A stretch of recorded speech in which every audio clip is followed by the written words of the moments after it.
ជំរាបសួរបងប្អូនទាំងអស់គ្នាចាស់ជួបជាមួយនឹងនាងខ្ញុំឡៃអៀងសាយជាថ្មីទៀតហើយថ្ងៃនេះនាងខ្ញុំមានផ្ទះអាជីវកម្មដែលមាន4បន្ទប់គេនិង5បន្ទប់ទឹកហើយផ្ទះនេះគឺនៅខាងក្រៅនាងខ្ញុំនេះតែម្ដងធ្វើឲ្យ 100% តែម្ដងសម្រាប់ពុកម៉ែបងប្អូនដែលគាត់ចង់បានផ្ទះហើយចូលនៅភ្លាមចាអាចអញ្ជើញមកមើលទីតាំងនេះបានចាសម្រាប់ទីតាំងវិញគឺស្ថិតនៅតំបន់ឈូកវ៉ា2សង្កាត់ខាងក្នុងរាជធានីភ្នំពេញយើងតែម្ដងចាងាយស្រួលក្នុងការរកទីតាំងខ្លាំងមែនទែនហើយជាពិសេសនៅតំបន់នេះគឺជាតំបន់ដែលពុកម៉ែបងប្អូនអាចប្រកបអាជីវកម្មបានតែម្ដងណាព្រោះទីប្រជុំជនច្រើនខ្លាំងមែនទែនពុកម៉ែបងប្អូនដែលគាត់ស្គាល់តំបន់ឈូកវ៉ា2ដឹងហើយណាចាហើយសម្រាប់ប្រភេទផ្ទះនេះចាតម្លៃបច្ចុប្បន្នចាម្ចាស់ផ្ទះគាត់ដាក់លក់បន្ទាន់តែម្ដងចាតម្លៃធូរថ្លៃខ្លាំងមែនទែនជាឱកាសល្អសម្រាប់ពុកម៉ែបងប្អូនដែលគាត់ចង់បានផ្ទះហើយ 100% ចាគឺត្រឹមតែ $15000 តែប៉ុណ្ណោះដែលពុកម៉ែបងប្អូននៅទទួលបានផ្ទះអាជីវកម្មដែលមាន4បន្ទប់គេនិង5បន្ទប់ទឹកចាហើយប្រភេទផ្ទះនេះសល់ខាងមុខរហូតដល់8ម៉ែត្រហើយសម្រាប់សាច់ផ្ទះរបស់យើងគឺ4ម៉ែត្រពីទឹកជម្រៅ16ម៉ែត្រចាខ្នាតពេញតែម្ដងចាអញ្ចឹងតោះកុំឲ្យខាតពេលយូរនាងខ្ញុំជួយមកពុកម៉ែបងប្អូនចូលទៅមើលផ្ទះនៅខាងក្នុងតែម្ដងអូខេបងប្អូនគ្នាចាយើងចូលទៅមើលផ្ទះរបស់យើងនៅខាងក្នុងចាសម្រាប់ប្រភេទផ្ទះអាជីវកម្មនេះចាខាងមុខយើងសល់ធំទលាយខ្លាំងមែនតើរហូតដល់8ម៉ែត្រដែលពុកម៉ែបងប្អូនអាចដាក់ឡានចូលដល់ខាងមុខផ្ទះរបស់យើងផុតកតុយតែម្ដងចាទលាយខ្លាំងមែនតើហើយប្រភេទផ្ទះនេះគឺមានទំហំសាច់ផ្ទះរបស់យើងគឺ4ម៉ែត្រពីទឹកជម្រៅ16ម៉ែត្រតោះឥឡូវយើងចូលទៅមើលខាងក្នុងអូខេចូលមកដល់ខាងក្នុងគឺធំទលាយខ្លាំងមែនតើដែលយើងអាចរៀបចំជាសាឡុងបន្ទប់ទទួលភ្ញៀវក៏ដូចជារៀបចំកន្លែងផ្សេងៗដែលពុកម៉ែបងប្អូនចង់រៀបចំណាចាហើយសម្រាប់អ្នកដែលគាត់លក់ដូរអីគាត់អាចលក់ដូរនៅខាងក្នុងដាក់អីវ៉ាន់នៅខាងក្នុងវិញគឺទលាយស្អាតហ្មងព្រោះដោយសារតែប្រវែងពីទ្វារមកដល់ជាងនេះគឺវែងខ្លាំងមែនតើចាហើយពុកម៉ែបងប្អូនអាចចូលឡានបានទៀតចាតែនៅខាងមុខទលាយអីអញ្ចឹងយើងមិនបាច់ចូលឡានដល់ក្នុងទេយើងទុកខាងក្នុងដើម្បីរៀបចំអីផ្សេងទៀតតោះឥឡូវយើងមកមើលខាងក្រោយចាខាងក្រោយផ្ទះនេះគឺបន្ទប់ទឹករួមជាមួយនឹងផ្ទះបាយរបស់យើងចាសម្រាប់បន្ទប់ទឹកគឺធំទលាយស្អាតចាងាយស្រួលក្នុងការប្រើប្រាស់មានកន្លែងលាងដៃកន្លែងងូតទឹកហើយទលាយអត់ចូលទៅអត់តល់អីទេចាមកស្អាតតែម្ដងហើយសម្រាប់ផ្ទះបាយរបស់យើងក៏អញ្ចឹងដែរសម្រាប់ផ្ទះបាយគឺមានរាងម៉ាតជាអក្សរ L ងាយស្រួលក្នុងការប្រើប្រាស់ឃើញដូចនៅក្នុងផ្ទះនេះអញ្ចឹងកន្លែងនេះគឺយើងលាងចានលាងដៃអីផ្សេងហើយខាងនេះគឺយើងដាក់ចំអន់រៀបចំចានឆ្នាំងរបស់យើងបានទៀតចាអញ្ចឹងគឺទលាយខ្លាំងហើយចន្លោះនេះដាក់ម៉ាស៊ីនទូទឹកកកចាដាក់ទូទឹកកកបានមកស្អាតហ្មងចាហើយខាងក្រៅផ្ទះរបស់យើងគឺនៅសល់1ម៉ែត្រដែលពុកម៉ែបងប្អូនអាចរៀបចំជាកន្លែងហាកៅឬក៏ទុកសម្ភារៈអីផ្សេងនៅខាងក្រៅបានទៀតចាតោះឥឡូវយើងឡើងទៅមើលជាន់ទី1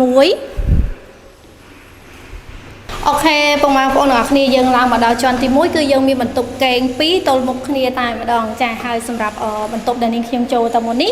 ជាបន្ទប់សមាជិកគ្រួសារចាសម្រាប់បន្ទប់នីមួយៗគឺមានបន្ទប់ទឹកនៅខាងក្នុងស្រាប់ងាយស្រួលក្នុងការប្រើប្រាស់ងាយស្រួលក្នុងការរៀបចំនៅខាងក្នុងបន្ទប់របស់យើងខ្លាំងមែនតើហើយសម្រាប់បន្ទប់ទឹកវិញគឺធំល្មមអាចចូលមើលបានមានកន្លែងលាងដៃមានកន្លែងងូតទឹកមានកន្លែងបន្ទប់បងផ្សេងចាហើយប្រភេទបន្ទប់កូននេះក៏មានវេរ៉ាំងដានៅខាងក្រោយដែរណាបងប្អូនចានេះសម្រាប់វេរ៉ាំងដារបស់យើងគឺនៅសល់1ម៉ែត្រចាល្មមអាចអានសភៅឬក៏អីផ្សេងនៅពេលល្ងាចអីបានផងដែរចាហើយពលឺនឹងខ្យល់អាកាសអីគឺចូលគ្រប់គ្រាន់ចាតោះឥឡូវយើងចូលទៅមើលបន្ទប់មេគ្រួសារអូខេសម្រាប់បន្ទប់មេគ្រួសាររបស់យើងចាក៏ធំទលាយដែរហើយជាពិសេសបន្ទប់ទឹករបស់យើងគឺធំជាងបន្ទប់សមាជិកគ្រួសារបន្ទប់ទឹកគឺទលាយស្អាតមានកន្លែងលាងដៃមានកន្លែងដាក់សាប៊ូអីផ្សេងហើយងូតទឹកអីចឹងទៅចាហើយសម្រាប់បរិវេណដែលយើងអាចរៀបចំជាក្រែគេងនេះគឺទលាយស្អាតហ្មងចាហើយកម្ពស់គឺខ្ពស់ល្មមចាអត់ហប់អត់ក្តៅទេចាហើយសម្រាប់ពុកម៉ែបងប្អូនដែលចង់បានប្រភេទផ្ទះដែលមានបន្ទប់ច្រើនចាអាចរុះរាន់មកមើលទីតាំងបានគឺស្ថិតនៅ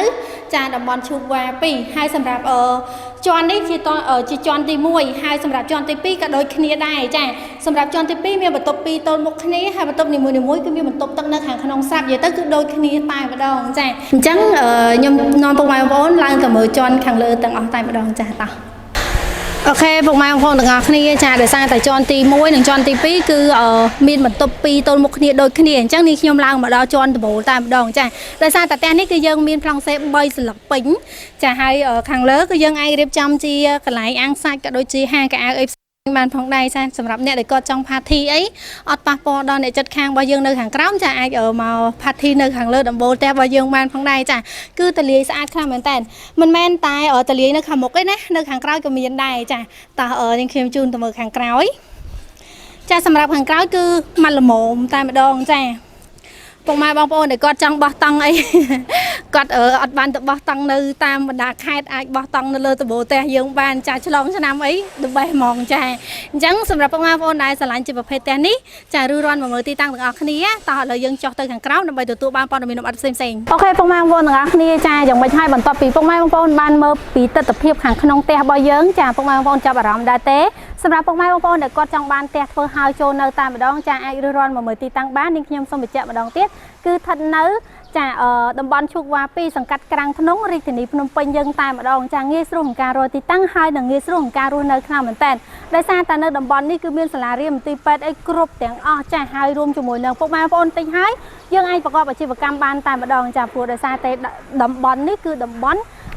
ដែលយើងប្រកបអាជីវកម្មបានតែម្ដងចាអញ្ចឹងសម្រាប់ពុកម៉ែបងប្អូនដែលចាប់អារម្មណ៍ប្រភេទផ្ទះវិឡាអធិស្ឋានសម្រាប់ពុកម៉ែបងប្អូនដែលចង់បានផ្ទះចាប្រភេទអាជីវកម្មចាបែបនេះរស់រាន់ចាមកមើលទីតាំងទាំងអស់គ្នាផ្ទះលក់បន្ទាន់អញ្ចឹងគឺយើងមានតែមួយខ្នងទេចាហើយតម្លៃដែលពុកម៉ែបងប្អូននឹងទទួលបានចាគឺត្រឹមតែ$105,000តែប៉ុណ្ណោះពុកម៉ែបងប្អូនទាំងអស់គ្នាទិញហើយចូលនៅបានភ្លាមតែម្ដងហើយសម្រាប់ប្លង់គឺ free ជូនជាមួយនឹងប្លង់រឹងកម្មសិទ្ធិ 100% សម្រាប់ promotion វិញចាគឺមានម៉ាស៊ីនត្រជាក់2គ្រឿងទូទឹកកកចារួមជាមួយនឹងម៉ាស៊ីនបោកកៅអៅមួយគ្រឿងផងដែរចាអញ្ចឹងបើសិនជាបងប្អូនមើលការបង្ហាញរបស់នេះខ្ញុំអត់ទាន់ច្បាស់កន្លែងណាអាច comment សាកសួរព័ត៌មាននៅខាងក្រោមឬក៏ add Telegram ដើម្បីទទួលបានព័ត៌មានលម្អិតផ្សេងៗផងដែរចាអញ្ចឹងអរគុណច្រើនខ្លាំងមែនទែនសម្រាប់បងប្អូនដែលចំណាយពេលវេលាដ៏មានតម្លៃចូលមើលការបង្ហាញរបស់នេះខ្ញុំនេះចាគណៈពេលនេះនាងខ្ញុំឡាអៀងរួមជាមួយនឹងក្រុមការងារសូមអរគុណសូមជម្រាបលាជួបគ្នានៅវីដេអូក្រោយទៀតបាយបាយ